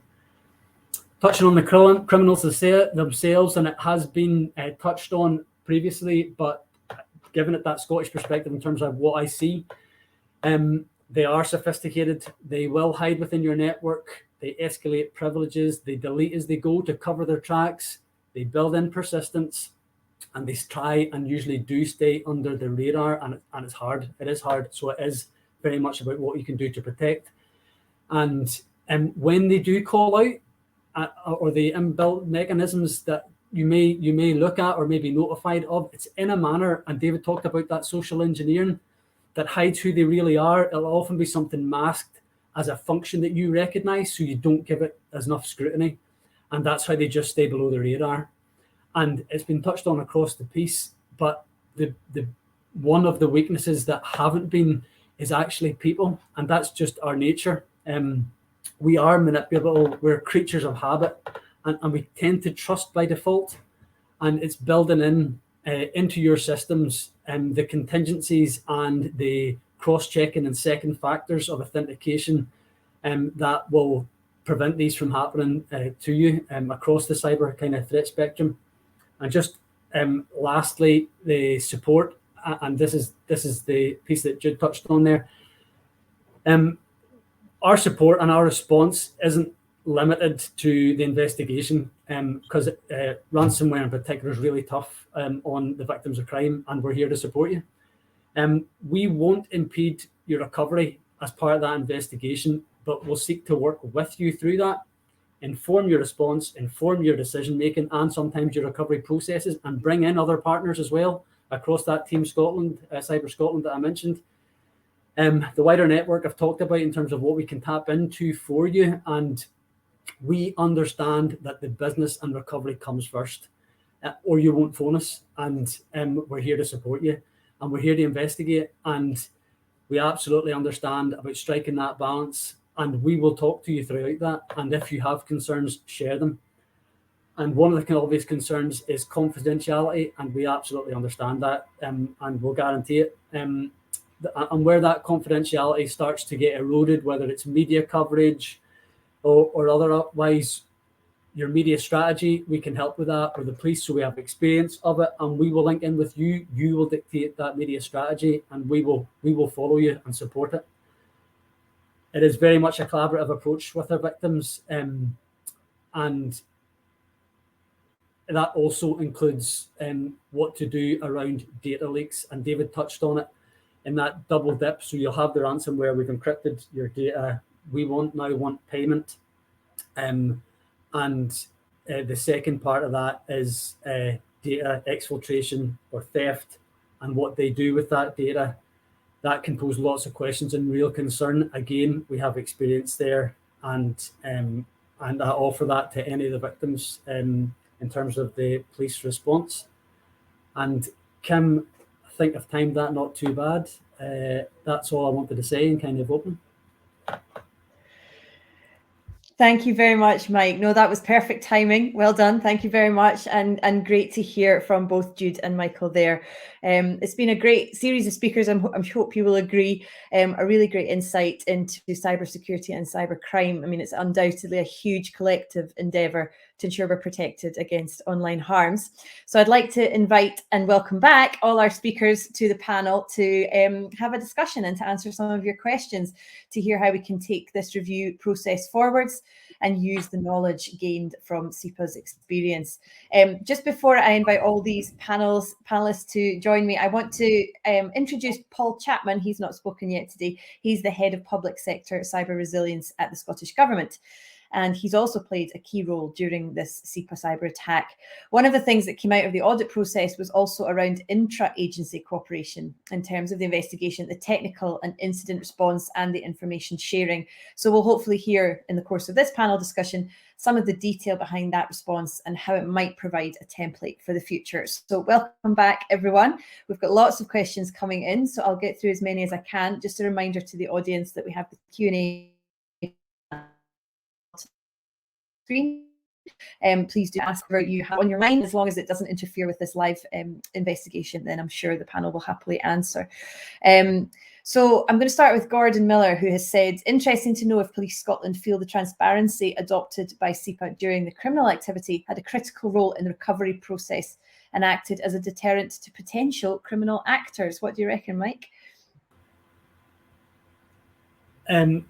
Yeah, I touched on it there in terms of SEPA's openness and what's that's provided us in terms of opportunity and making it real, making that threat real. I think it's been fantastic, and it's a journey that we take all the time in Police Scotland. We do it with multiple victims, regardless of size of the company, because we're so conscious of the fact that regardless of the scale, when you're the CEO or managing director of a company, the impact is huge. It can be your life's work. And pulling on those resources that I've mentioned to maximise how we can support and investigate that is really important. And I think it's just brought the whole ransomware piece, the scale of threat, and I've no doubt that there's companies now across the board, public and private sector, that sat up when this happened, SEPA, and credit to them, and because of their response, have asked questions of their IT security, their protective measures, and we're better for it. Yeah. Terry, what do you think? Yeah, in terms of our own recovery, I think it helped a lot. And once more, the advice from Police Scotland and Paul and others was important, because we knew what we could say and couldn't say. But to take a specific example, because we were very public about what was going on, it meant that I talked about 4 asset classes that we had to milk more from than our IT stuff. And one of those was partners. So for example, we're a consultee in the land use planning system. Well, all 32 councils in Scotland knew very quickly that we had this problem. We didn't even have access initially to the planning applications that were sitting in our system. So each of those councils work with our planning team to work out, okay, how can we help you understand what you've got on the books? How can we help SEPA triage what we need to, prioritise and do in an important way? And we got through that planning backlog. And in fact, we did it in a way where we fast-tracked some of the reforms of the way we wanted to do it, because we were doing it we had to do it in an emergency circumstance, and we had to find workarounds. Some of those workarounds will keep, but we wouldn't have been anywhere near as successful in doing that if the 32 partners, the customers, were well aware of what we were going through. Yeah. Another question that's come up quite often, Terry, to just keep it with you for a second, is, as chief executive, I mean, it's a difficult job at the best of times. This, as you've said, is a huge career-defining moment. What guidance or advice would you give to other chief executives? And also, who supported you personally? You've obviously had all this wonderful support from other agencies, but, I imagine you have a family, your Christmas was destroyed. What was your experience with that? Well, my main advice is don't have a cyber attack. Part of what today's about. Look, I mean, you can probably tell from my accent when I say I'm from down south, I really mean it.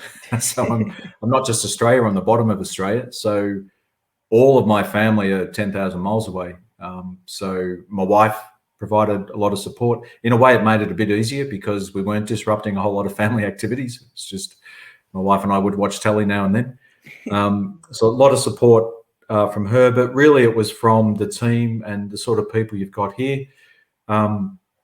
You made well, I assume it was a little bit of a joke, Kim, at the start about this is the best nation I've lived in. And in a way it is, because I don't know if Scots realise it, but the warmth and the friendliness is absolutely outstanding. I had a bit of a panic last night. I got home and I'd had some water through the ceiling and blown some of the circuitry, and I had to get an emergency electrician or I wouldn't have had Wi-Fi, which might have made this morning difficult. But just the kind and polite way he dealt with me and supported me, etc. That's what I experienced, and the support I got was from the team in SEPA and from the sort of partners who got around the table. I do think, again, though, as CEO, people, it's like Mike said, you know, most people are just naturally trusting. Most people naturally want to help you. That an important thing that made it easy for people to help us, and Jude said this, was being open and transparent. You know, telling people we're in a really difficult situation, we can't do what we normally do for you. That then, you know, the response we got from that, and to me personally, was outstanding. I should also mention my board chair, who Bob Downs, who was a great support all through that period. Thanks, Terry, for sharing that. Lots of questions coming in, so I'm going to try to get through as many as I can. Jerry Wilson's saying the NHS has announced investment in a new NHS SOC at Abertay University. Will the SEPA incident lead to a national Scottish SOC for other public sector bodies? What do you reckon, Jude? Do you think that would be something that might be a bonus? Yeah, so as I mentioned earlier on, there is probably an intention to look at proposals in an urgent manner from Mr. Swinney in the COVID recovery plan. So hopefully, fingers crossed, everything that we've been, you know, speaking about and trying to get this collaborative effort and something in a more sustained and more funded way. Yes, you know, and you know, one of the recommendations that we had was around a cyber security centre or a cyber operations centre. That's not a viable option for all the different public sector organisations. So we need to look at this in a more holistic view for public sector organisations, for the smaller public sector organisations in Scotland that don't have the budget to do this. Terry, you've obviously been very open and transparent. I take it you don't, it's maybe not the poster child that you want to be, but I mean, how involved do you anticipate you and SEPA being in cybercrime and prevention going forward? So I think it's important to say that our openness on this reflects our openness on everything. So I took a view when I became chief executive that, you know, some people in my position running EPAs, again, I don't judge it. They make different decisions. Don't do a lot of media. You know, they just put out statements. I haven't knocked back when Panorama asked me to front up, et cetera, or Good Morning Scotland. I just think it's our responsibility. That actually meant being transparent in this crisis was easier because I think it was in the culture. Now, we have done a lot of sessions for public sector agencies and others, and we'll continue to provide that support. On the other hand, we're not a cyber organisation. We're an environment protection agency. I need to get back to speaking at a few environment conferences, I suspect, rather than to cyber conferences. We talked about this morning in a management session, and, you know, so for example, our procurement manager said, am I now free to talk to other procurement managers about how we manage procurement? And I said, yeah, let's do it, but let's work with trade associations, professional bodies, so we can do it in a targeted way, make it effective, and not have to have the same conversation 30 or 40 times. But today was about trying to get all the information out publicly. You've got a set of organisations geared up to help people. And yes, we will collectively keep helping people, but we'll do it from a SEPA point of view. You know, the reason Jude's organisation exists is to be the main body in Scotland that coordinates and provides this sort of support, and we'll keep helping those activities. Great.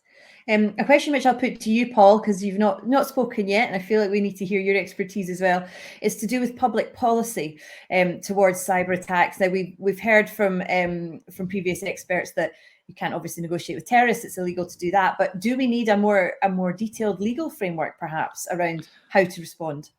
So it's certainly something that's been looked at on a UK basis, because cybersecurity is effectively a reserve matter. So we're feeding into that process to try and look at that in more detail. I mean, I think the policy for the public sector in Scotland is pretty clear. You know, we wouldn't expect any public sector body really to be feeding into any sort of criminal enterprise, and that's basically what we see here in these ransomware events. They're generally either, you know, wider state problems or organised crime, and either way we don't want to be funding things where the money's likely to be used for much more nefarious processes than perhaps we see. So very much so something that needs to be looked at, and something that in Scotland, I hope, you know, to answer one of the previous questions, that Terry's openness and you know, absolutely obvious statement that we are not paying a ransom is a major deterrent to actually further ransomware attacks in the Scottish public sector.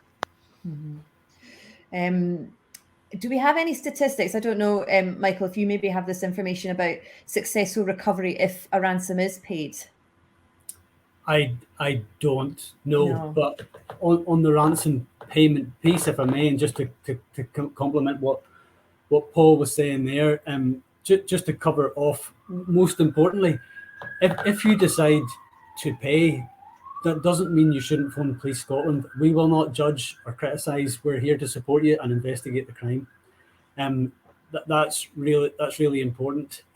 Yes, you have to consider what you're funding. Yes, we have to consider the operating model of these criminals, and that it keeps that operating model alive. But we understand that with your life's work in the balance, if that's your decision, we won't criticise you and we will support you. In terms of the risks of doing so, and there are real life risks around it, it's probably worth touching on. It's obvious, but you're dealing with criminals, and we are trusting in nature. And as soon as we start to engage these people on whatever platform that may be, you fall into that natural trust. And while I don't have the statistics in terms of the payment, there is no guarantee that you will get your data or key back, which is really important. You might pay and nothing get returned. There's also risk around, if you pay, they might give you a tranche of your data, a slice of it, but then re-extort you for more money for the next bit, because more and more they're taking more data as well and releasing it bit by bit. They may retain copies of your data for resale because it's valuable, and you could then get extorted by a third party, or they could try and re-extort you on a later date. And we have seen it, and bringing it back to that Scottish perspective as well, where because you're a victim and you have paid, you can get broadcast as someone who's willing to pay, and it just opens up that criminal network to attempting to penetrate your infrastructure again, because someone else was successful. And I know that's really complicated. There's a lot in there, and people may still decide to do so. We're here to support. I think it's an important message for me. Yeah, and I think Terry made that comment a couple of times as well, is that, different situations, different people have to make their own decisions, and paying maybe, what someone decides to do. It just wasn't SEPA's course of action. I want to also ask you, Dr. David Pirrie, because we haven't heard from you yet either. It sounds like you were very much at the coalface of this this horrible experience as it unfolded. I mean, what would your advice be? We've heard about advice to chief executives. What about other people in the team in terms of how they should react and how they should stay calm? Yeah, so there's a couple of points there, and I was looking at some of the questions as well. So firstly, I expected to be incident manager. I was used to being incident manager for SEPA. I'd handled a number of incidents. So I guess practice makes perfect. And related to the advice to the team, well, the team who were working with me and who were supporting me, many on that team were experienced and used to handling incidents as well. And probably a couple of other points that really leapt out. It was touched on earlier about this being open. When you suffer an incident like this, it's easy to put your head down and sort of like get on with it. But by being open and speaking about it, we received lots of help and lots of support. And in particular, the multi-agency coordination groups, well, they were a really important tool to corral that support, make sure that we were getting the right experts available to us. And that allowed us to embed external experts from out with SEPA in with our teams, and that just proved so valuable. Those external experts, they brought fresh perspective and expertise that we didn't have in SEPA, but because they weren't in that day-to-day hot emotion that maybe we had, they were able to give that an area of assurance and stepping back. It was a really valuable thing. So I would say definitely use your tried and trusted procedures, use your experienced staff, but bring in external experts, embed them with you, and it made a real difference for us. It's really encouraging to hear, and I know there's been a lot of comment about that in the chat as well. It's great to hear that there is this team available should the worst happen to you. Jude, there's been so much information shared this morning. Could you kind of summarize for the audience, what is the risk and what are the sort of initial steps that a company should be taking? So I think going back to what is the risk, I think hopefully after this morning, people understand that the risk is very, very real. And also the amount of attacks as well that are taking place. I had a question yesterday from a journalist saying, does this happen often in Scotland? People think that SEPA was the only organisation to get hit in Scotland by ransomware. We've had, probably in the last week, we've had 4 or 5 inquiries and calls, not just around ransomware, but other cyber incidents as well on our instant response. So that gives you, a small organisation like SBRC, they're the ones that we know about. They're the ones that are being reported. We don't know the full extent because we know that people are not reporting them. The other advice I'd say is report them early. Some of the incidents we hear after it has happened, and they come along and they say, I want to report something. Going back to, it is a scene of a crime. You wouldn't report a murder 2 weeks after it happened. I'm sorry for being so blunt, but it is a criminal activity. So get in the information as soon as possible, because otherwise there's not that much maybe that Police Scotland or other organisations can do to help you. What people can do, just to repeat everything again, read the SEPA report, look at, this is an abridged version of all of the pain that they've been through. The journalist said to me yesterday, you seem to be a guru on cyber. I'm not. I think everybody's become a guru on cyber from working on this. Read it. This is the shortcut to the pain that they went through. So you can then start seeing and testing your systems. Look at all of the information that's around and all of the bodies, the Cyber Scotland, SBRC, Police Scotland, and the Prevent and Protect team. Cyber exercising your organisation. NCSC, all of the valuable information that they've got. Somebody put up, Lisa Blackett put up a comment about the exec ed training. We've still got a few spaces left on that for the next, I think it's in January.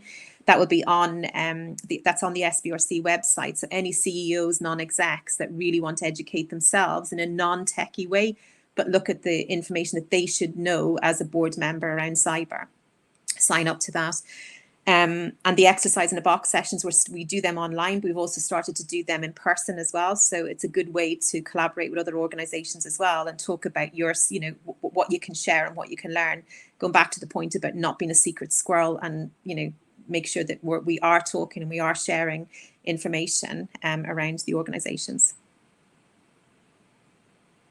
Great, thank you, Jude. Now we've got 2, 3, oh gosh, 4. They're all coming in quickly. We've got 9 minutes left. I'm going to try to ask a couple of the more questions.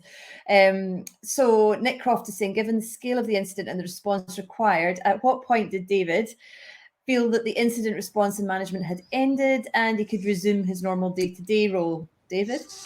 Yeah, we went through a number of phases. In those initial days, emergency management team, which was chaired by Terry, was meeting 3 times a day. That lasted for that sort of frequency and that sort of pace lasted at the start. Emergency management team was meeting probably daily certainly for the first month, and it was about 3 months in, Terry, before that we felt that we had before we'd gotten through that very initial reacting and responding phase. But and certainly after 3 months, the emergency management team stepped down. But we're still recovering now, and we're still doing things related from the cyber attack now. Gosh. Quite a sobering thought, isn't it?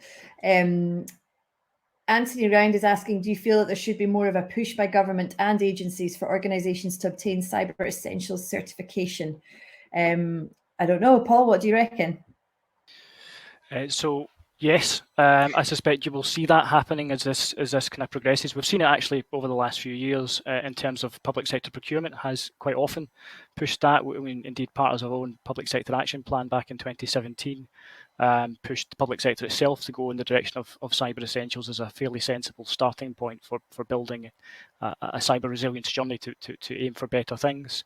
It's a bit of an easy option. The cyber accreditation isn't necessarily the be-all and end-all, so we would always recommend that you also build in some good cyber assurance questions into your procurement processes for public sector to make sure that our suppliers are secure, because actually supply chain is probably the other big risk that I have in my little bag of worries at night when I can't sleep. It's the alternative to ransomware to keep me awake.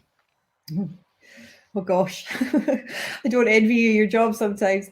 And Mike Mahan's asking, how's the regulatory landscape evolving in response to cybercrime? What can we be looking for? Jude, do you have any insights into that? Sorry, I was reading the questions there to answer somebody else. Listen to that one, sorry. I was caught you on the hop. No, I was just asking about the regulatory landscape. How's that evolving and what can we be looking for? That's from Mike Mahan. I think the regulatory landscape is, to me, looking at what's going on, I think there's a lot of talk. There's not a lot of action. We're talking about the same thing around ransomware. You know, do we ban the payments? Do we not? There's also the thing around, Biden with the administrators that they're working with around the cyber landscape and how do they deal with Russia and stuff. And I think sometimes for us in Scotland, we probably need to raise our head above the parapet to be in those conversations as well. But they do need to be pushed along because we seem to be talking about the same things all the time around cybersecurity, and people aren't taking it as seriously as they possibly should. Anything to add, Paul? Yeah, I think the regulatory space is quite interesting actually at the moment. So there is a set of regulations, that the Network and Information Systems regulations that's been in place for the last 3 years. It applies to very specific sectors. There's always a bit of a push to move that set of regulations into a wider space at UK level. There'll likely be some sort of a cyber bill in future that will possibly allow that to happen. Great. And move it into a wider space. But at the moment, we are where we are, frankly, and we work in this space of trying to work across public, private and third sectors to try and bring everybody along in that cyber resilience journey on a more voluntary basis. Recognising that we're only ever as strong as our weakest link. So it's a good thing for us to do. And if we can encourage that rather than using the stick, I think that's a good thing, certainly in the short term while we wait for some of these things to come down the line. Yeah. Terry and David, I guess this is a question for you. Has there been any positives to come out of this experience?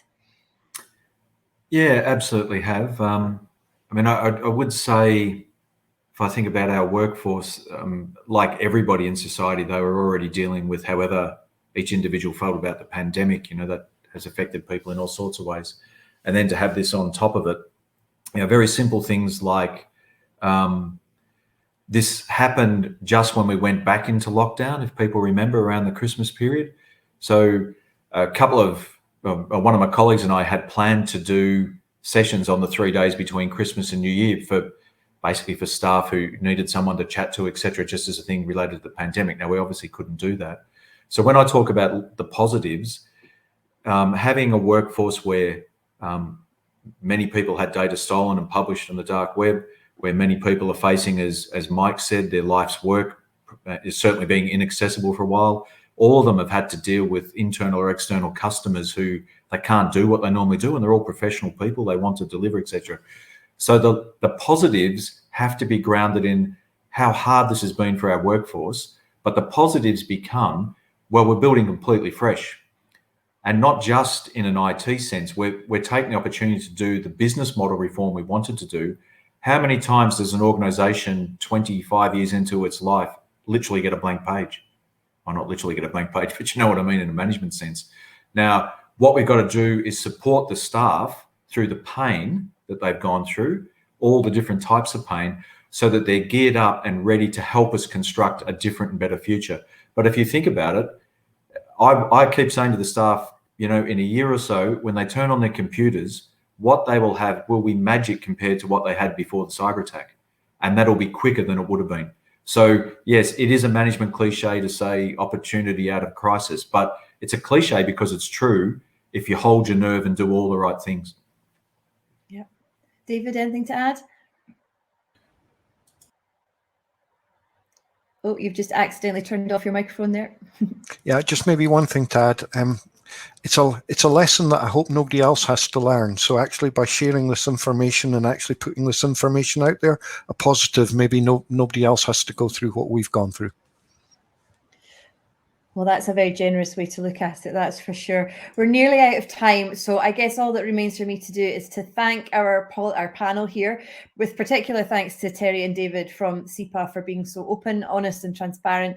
We have put a link in the chat if anyone's looking for the SEPA report. The link is there. There's also lots of information, as you've heard, from the SBRC, from Cyber Scotland, from Police Scotland as well. So if there is any concerns that you have, I'm sure they're very happy to chat you through them and to discuss your options. So I'd just like to thank everyone, Dr. David Perry, Jude McCrory, Terry Ahern, Paul Chapman and Detective Inspector Michael McCulloch for joining us today. And if you do want to listen to this again, it will be available recorded after the event. So thank you all very much for joining us.